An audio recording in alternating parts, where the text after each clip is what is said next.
Praise the lord. ఈరోజు దేవుని వాగ్దానము, సింహాసన మధ్యమందుండు గొర్రెపిల్ల వారికి కాపరి అయి జీవజలముల బుగ్గల యొద్దకు వారిని నడిపించును. దేవుడే వారి కన్నుల నుండి ప్రతి బాష్ప బిందువును తుడిచివేయును. ప్రకటన గ్రంథము 7వ అధ్యాయము 17వ వచనము. సహోదరి సహోదరులారా, ఈ వాక్యం ద్వారా యేసయ్య తన ప్రజలైన వారు పరలోకానికి చేరిన తర్వాత వారిని ఏ విధంగా ఆదరిస్తాడో, వారి కన్నిటిని ఏ విధంగా తొలగిస్తాడో ఇక్కడ తెలియజేస్తున్నాడు. ఇది ఒక ఆధ్యాత్మిక ఓదార్పు వాక్యం. ఇక్కడ సింహాసన మధ్యమందుండు గొర్రెపిల్ల వారికి కాపరి అయి వారిని నడిపించునని ఉంది. అనగా ఇది యేసుక్రీస్తును సూచిస్తుంది.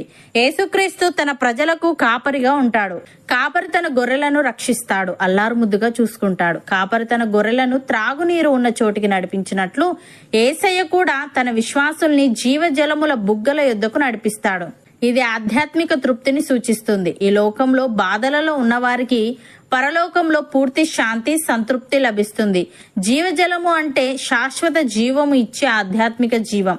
అలాగే దేవుడే వారి కనుల నుండి ప్రతి బాష్ప బిందువును తుడిచివేయనని చెప్పబడింది. ఇక్కడ దేవుడు ఓదార్చే తండ్రిగా చూపబడుతున్నాడు. ఆయన తన ప్రజల బాధలు, కన్నీళ్లు తీర్చడం ద్వారా పూర్తి శాంతి, ఆదరణ, ఆనందం కలిగిస్తాడు. ప్రియులారా, మనం ఈ లోకంలో ఎన్ని బాధలను భరించినా దేవుడు మన కన్నీళ్లను గమనిస్తున్నాడు. యేసు కాపరిగా మనతో ఉన్నాడు. ఆయన తుదకు మనకు శాశ్వతమైన ఓదార్పు, ఆనందాన్ని ఇస్తాడు. మన విశ్వాసానికి గమ్యం పరలోక రాజ్యం. అక్కడ క్షమ, ప్రేమ, శాంతి మాత్రమే ఉంటాయి. భక్తుడు ఈ విధంగా అంటున్నాడు: దేవా, నీ కృప ఎంతో అమూల్యమైనది. నరులు నీ రెక్కల నీడను ఆశ్రయించుచున్నారు. నీ మందిరం యొక్క సమృద్ధి వలన వారు సంతృప్తి నొందుచున్నారు. నీ ఆనంద ప్రవాహములోనిది నీవు వారికి త్రాగించుచున్నావు. నీ వద్ద జీవపు ఊట కలదు. నీ వెలుగును పొందియే మేము వెలుగు చూచుచున్నాము అని.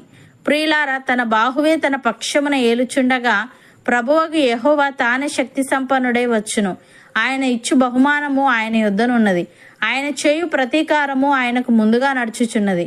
గొర్రెల కాపరి వలె ఆయన తన మందను మేపును. తన బాహువుతో గొర్రె పిల్లలను కూర్చి రొమ్మున ఆనించుకొని మోయును. పాలిచ్చు వాటిని ఆయన మెల్లగా నడిపించును. కీర్తనకారుడు ఈ విధంగా అంటున్నాడు: యెహోవా నా కాపరి, నాకు లేమి కలగదు. పచ్చిక గల చోట్లను ఆయన నన్ను పరుండజేయుచున్నాడు. శాంతికరమైన జలముల యొద్ద నన్ను నడిపించుచున్నాడు. నా ప్రాణమునకు ఆయన సేదదీర్చుచున్నాడు. తన నామమును బట్టి నీతి మార్గములలో నన్ను నడిపించుచున్నాడు. గాఢంధకారపు లోయలో నేను సంచరించినను ఏ అపాయమునకు భయపడను. నీవు నాకు తోడయుందువు. నీ దుడ్డు కర్రయు నీ దండమును నన్ను ఆదరించును. నా శత్రువుల ఎదుట నీవు నాకు భోజనము సిద్ధపరచుదువు. నూనెతో నా తల అంటి ఉన్నావు. నా గిన్నె నిండి పొర్లుచున్నది. నేను బ్రతుకు దినములన్నీ కృపాక్షేమములే నా వెంట వచ్చును. చిరకాలం యెహోవా మందిరంలో నేను నివాసము చేసేదను అని. ప్రియులారా, ఏమి తిందుమో, ఏమి త్రాగుదుమో, ఏమి ధరించుకుందుమో అని చింతింపకుడి. అన్యజనులు వీటన్నిటి విషయమై విచారింతురు. ఇవన్నీ మీకు కావాలనని మీ పరలోకపు తండ్రికి తెలియను. కాబట్టి మీరు ఆయన రాజ్యమును, నీతిని మొదట వెతకుడి. అప్పుడు అవన్నీ మీకు అనుగ్రహింపబడును. అపోస్తలుడైన పౌలు తిమోతికి వ్రాస్తూ ఈ విధంగా అంటున్నాడు: నీవు యవ్వనేచ్ఛల నుండి పారిపోము. పవిత్ర హృదయులై ప్రభువునకు ప్రార్థన చేయు వారితో కూడా నీతిని, విశ్వాసమును, ప్రేమను, సమాధానమును వెంటాడుము. నేర్పులేని మూడుల వితర్కములు జగడములను పుట్టించినని ఎరిగి అటి వాటిని విసర్జించుము.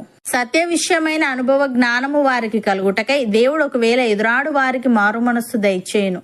అందువలన సాతాను తన ఇష్టము చొప్పున చెరపట్టిన వీరు వాని ఉరిలో నుండి తప్పించుకొని మేలు కొనిదరేమో అని ప్రభు యొక్క దాసుడు అట్టి వారిని సాత్వికముతో శిక్షించుచు జగడమాడక అందరి ఎడల సాధువుగాను, బోధింప సమర్థుడుగాను, కీడును సహించువాడుగాను ఉండవలెను అని. సహోదరి సహోదరులారా, మనము మంచి విషయంలో ఆసక్తి గలవారమైతే మనకు హాని చేయువాడెవడు? మనం ఒకవేళ నీతి నిమిత్తము శ్రమపడినను మనము ధన్యులమే.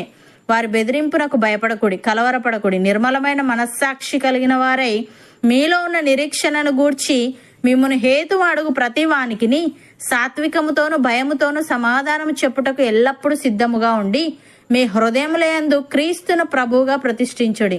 అప్పుడు మీరు దేని విషయమై దుర్మార్గులను దూషింపబడుదురో దాని విషయమై క్రీస్తునందున్న మీ సత్ప్రవర్తన మీద అపనింద వేయువారు సిగ్గుపడుదురు.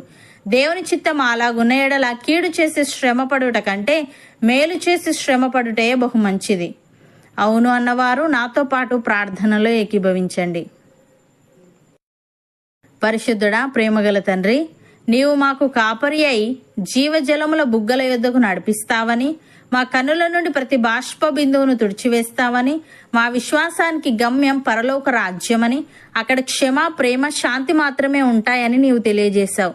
దేవా, నీ కృప ఎంతో అమూల్యమైనది గనుక, నరులు నీ రెక్కల నీడను ఆశ్రయించుచున్నారు గనుక, నీ యొద్ద జీవపు ఊట కలదు గనుక, నీ వెలుగును పొంది మేము వెలుగు చూచే వారంగా ఉండుటకు సహాయము దయచేయమని, ఏమి తిందుమో, ఏమి త్రాగుదుమో, ఏమి ధరించుకుందుమో అని చింతింపక, నీ రాజ్యమును, నీతిని మొదట వెతికే వారంగా ఉండుటకు కృప చూపమని, పవిత్ర హృదయులై నీకు ప్రార్థన చేయు వారితో కూడా నీతిని, విశ్వాసమును, ప్రేమను, సమాధానమును వెంటాడే ఆత్మీయత మాలో ప్రతి ఒక్కరికి నీవే అనుగ్రహించమని యేసుక్రీస్తు నామమున ప్రార్థిస్తున్నాము తండ్రి. ఆమెన్.